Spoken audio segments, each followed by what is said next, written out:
Hey, I got some bad news for you. You're irrelevant. You're nobody.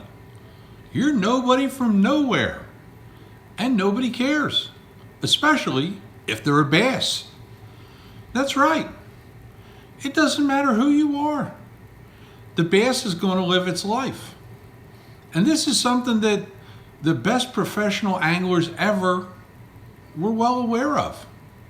Rick Clunn, Roland Martin, Larry Nixon, Greg Hackney, Kevin VanDam, Jacob Wheeler, and a bunch of others. They understand that just because you know how to fish, you know what lure to pick out under the conditions and stuff like that, does not guarantee that you're going to catch fish unless you understand the bass and make the right decisions.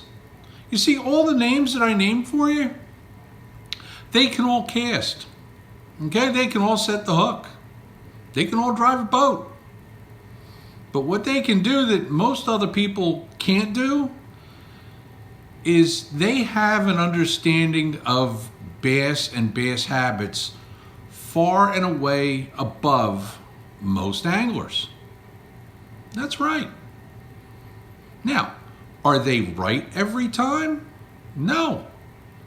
But in general, it takes them less time to key into what the bass are doing. Now, part of that's experience.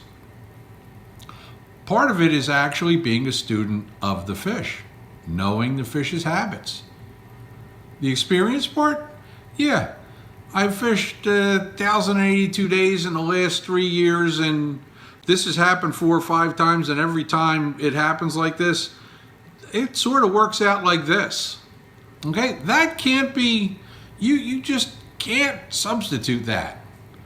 But in a lot of cases, the weather conditions of the past few days and the following few days and today,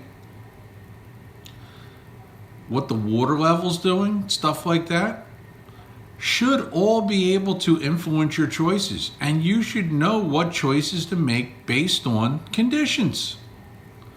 Really, that's what separates us from the established pros.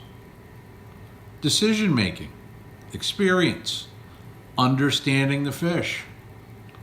And I want to leave you with a quote directly from Rick Clunn back in, I'm going to say it was 1984 when he came to the Hudson River for the first tournament. And it was explained to him that that big 8-inch worm that he was about to flip in the grass really isn't the deal around here. You know, we're much more into the whole, 4-inch worm deal and stuff like that. When he turned and said, a bass is a bass is a bass, only where it lives changes.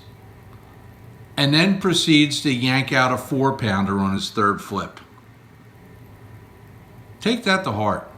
Till next time, I'm Steve.